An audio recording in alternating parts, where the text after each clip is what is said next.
그다음에 이제 빨강 나오.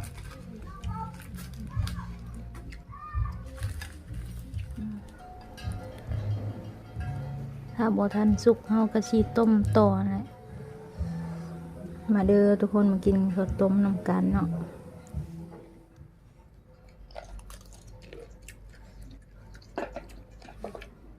สบายดีทุกคนสบายดีพี่น้องเบอร์สุขสุขคนเด้อยินดีต้อนรับพ่อแม่พี่น้องเข้าสู่ช่องน้องพีสาวเหล่าทุกคนวันนี้จ้ะเฮาสิมาตำข้าวปุ้นพี่น้องเรือนตำขนมจีนเนาะทุกคนเฮาซื้อนั่น10,000 กีบพี่น้องคือเฮาสิตำเพราะว่าเฮาอันกาฮ้อนแห้งแล้วกินสมเนาะทุกคนว่าสิอันนั้นไปตลาดว่าสิซื้ออันนั้นมาหุงก็เลยบ่ได้ซื้อเนาะทุกคนก็เลยซื้อข้าวปุ้นแทนเนาะพี่น้องซื้อข้าวปุ้นนี่มาตำเนาะพี่น้อง10,000ก็สิได้ประมาณนี้เด้อทุกคนนี่บ่มีหยังหลายเฮาก็สิตำอันนี้ตำกับมักถั่วแล้วก็มีมักพริกดิบแล้วก็มีมักนาว2หน่วยเนาะทุกคน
ถึกตาแน่ๆเลย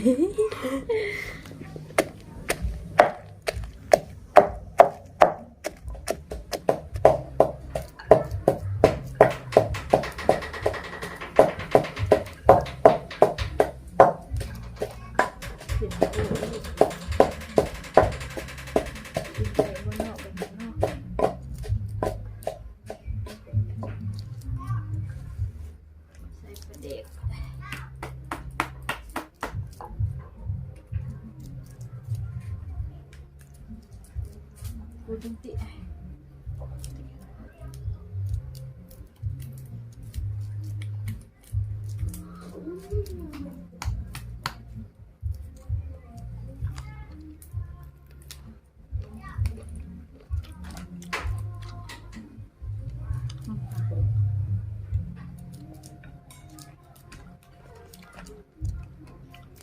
ใส่บวงเดียวพอ 아니 모르겠다.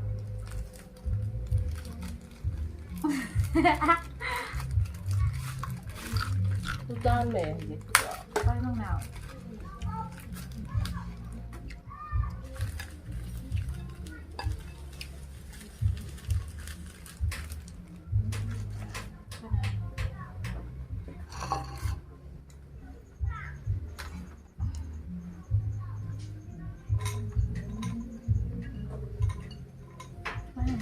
Bigat mo.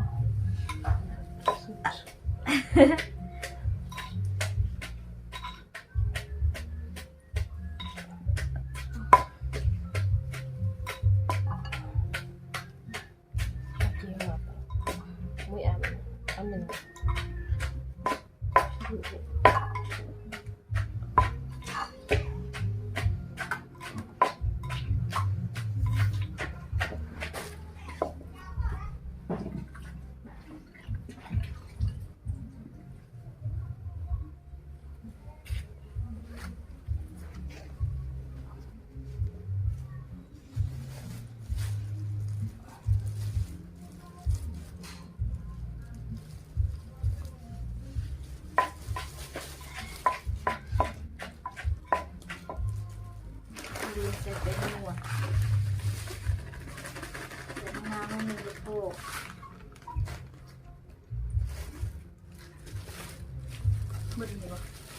อะไรเด้อ มันมีแรงกิน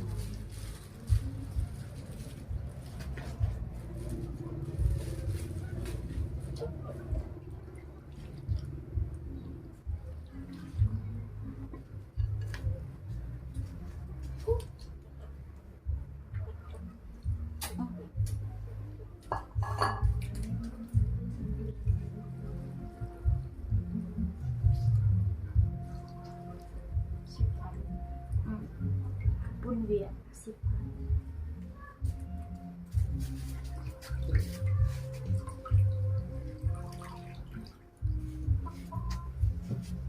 มือนั้นคอยไปกะปิมือนั้นคอยไปซื้อกระปุ้นอะไรตอนคอยกินกระปุ้นนี่ค่ะ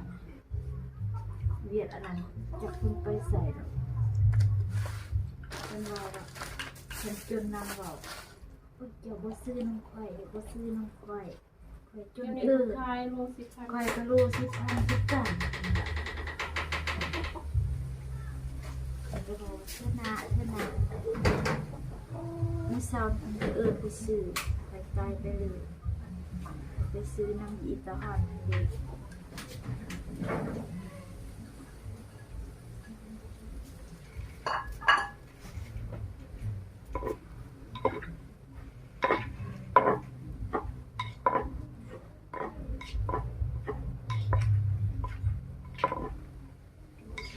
สีแดงปิดเป็นยา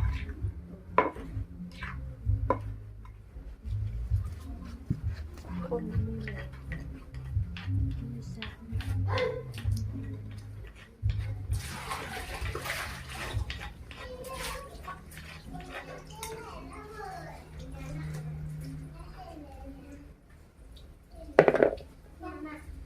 ก็ให้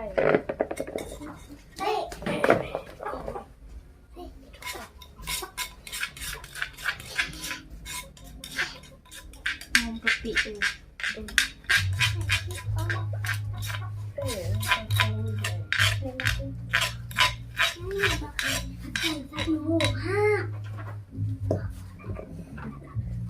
เลย ที่ผ่านแล้วมาสาวเลยโอ้ง่า โคกมันหน่อยผู้คนเดียวค่ะสิใส่ซ้ำหน่อย ดี เนาะ ดูไทยที่จะอีกอย่าง มาเด้อพี่น้องมากินน้ำกันเด้อทุกคนมีแล้วเรียบร้อยแล้วเนาะ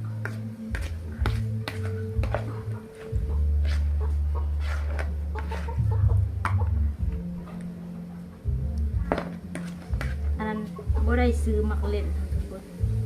มากินตามที่เขามีใส่ตามหัวไปแล้วพี่น้อง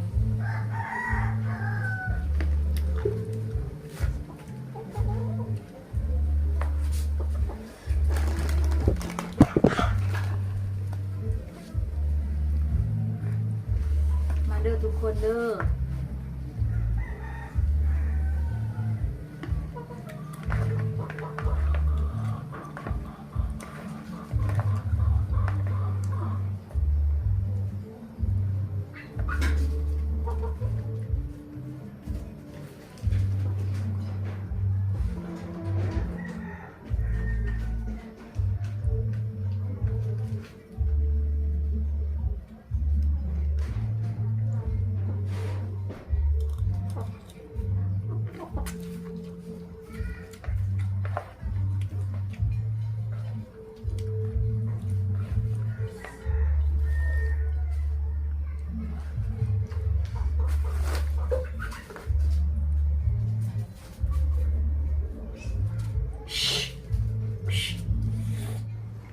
ซีซั่นกับสีประมาณนี้เด้อทุกคนมาเด้อมาดูกันเด้อ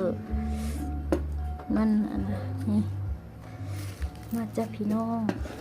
มาใส่มักพริกดิบลายเนาะทุกคนเราไม่ได้ใส่อันมักพริกนี่พริกเขาอันนี้เขาตำโบเละสำเนาะ sao tôi kêu là buồn ảo này em phải con มาเด้อพี่น้องมากินตำข้าวปุ้นน้ำกันเลยทุกคน นี่ผักขะส่วนทางบ้านเขาเองอย่าหัดใส่หรอก แต่ก็ ที่หัวจุกว่าเจอที่เอเจริสาม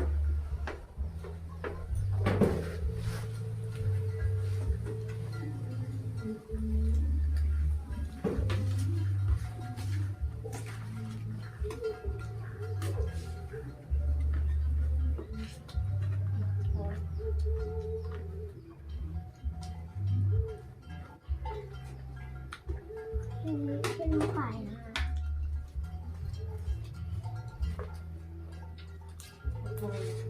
โบสิติกา เราจะเห็นแนวไหน เดี๋ยวจะไปอ่านจาก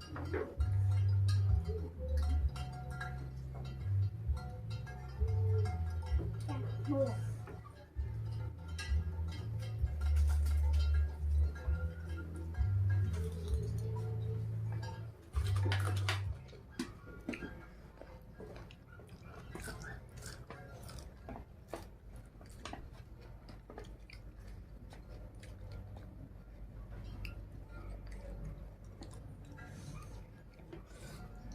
หอมกะปิ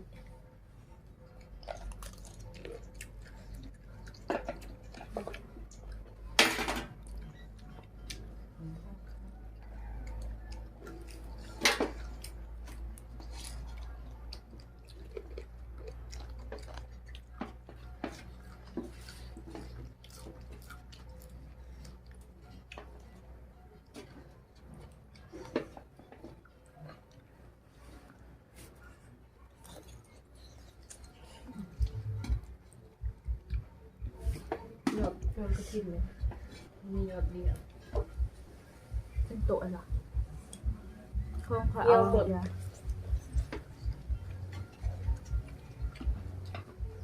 เดี๋ยวหมด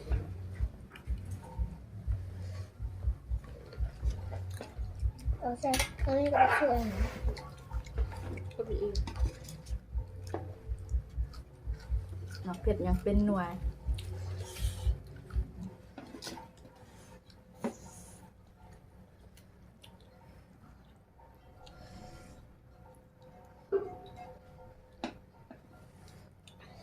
โคตรหอนเลยพี่น้องเพราะว่าอันนั้นคนบดตกร้ายมือเลยเนาะเกือบ2 ทิศปลาย2 ทิศแหละพี่นายทุกคนนี่เอาห่อกระต้มเนาะเอาอันนั้นพวกน้องคีไปตลาดตอนเช้านี่ครับเอาเฮ็ดกระต้มเดี๋ยวสิลองชิมเบิ่งก่อนบ่รู้ว่ามันสุกหรือบ่น่ะสิอันนั้นลองชิมอันหนึ่งก่อนทุกคนถ้าบ่ทันสุกเฮาก็สิต้มต่อนะ ร้อนมันก็สิเอาตัวนี้เด้อทุกคนเพื่อลายไข่นอนนะพี่น้องให้เรากินนี่ก็ยังอยู่ยังน้อยหนึงนะพี่น้องเดี๋ยวเฮาสิมาอันนี้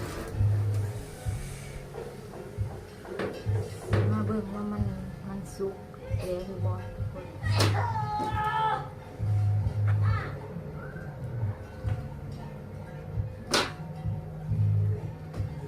เพราะว่าเฮาต้มกะหลายชั่วโมงเติมเนาะประมาณ2 ชั่วโมงต้ม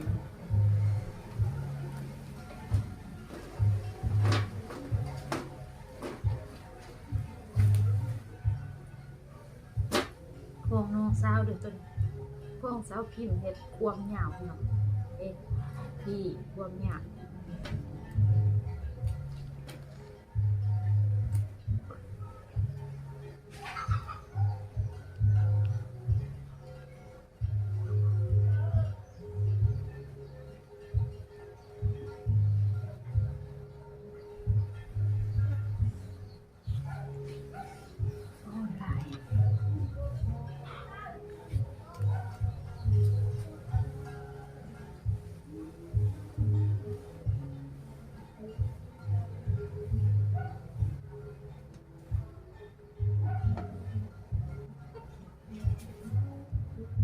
พอดีสุกเลยทุกคนนี่เนาะ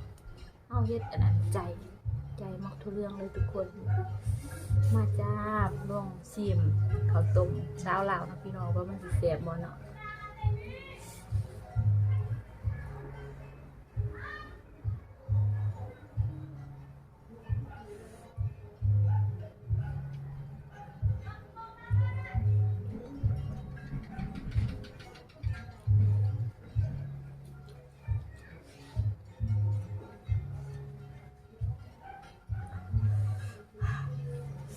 ฮอนทางเผ็ด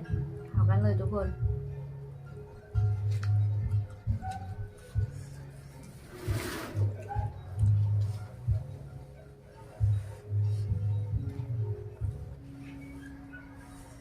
อันนั้นเฮาซื้อมะพร้าวหน่วยหนึ่งมะพร้าวไปเพียงนะทุกคนหน่วยหนึ่งหน่วยบ่ใหญ่หรอกหน่วยประมาณซ้ำนี่เนาะทุกคนกะ30,000 กีบแล้วก็เอาซื้อมักถั่วเหลืองแล้วก็ซื้อน้ำตาลเนาะพี่น้องใส่งบประมาณ100,000เนาะใช้งบ100,000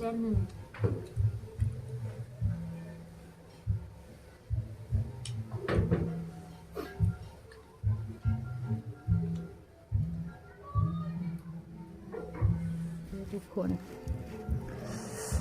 มันสุกเลยเนาะพี่น้องนี่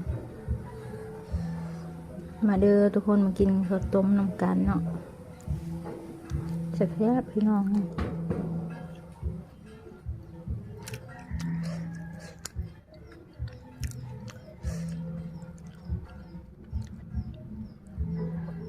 มันมะพร้าวเพราะว่าเอาใส่มะพร้าวเอาซื้อมะพร้าวหน่อยนึงเนาะห่อเฮ็ด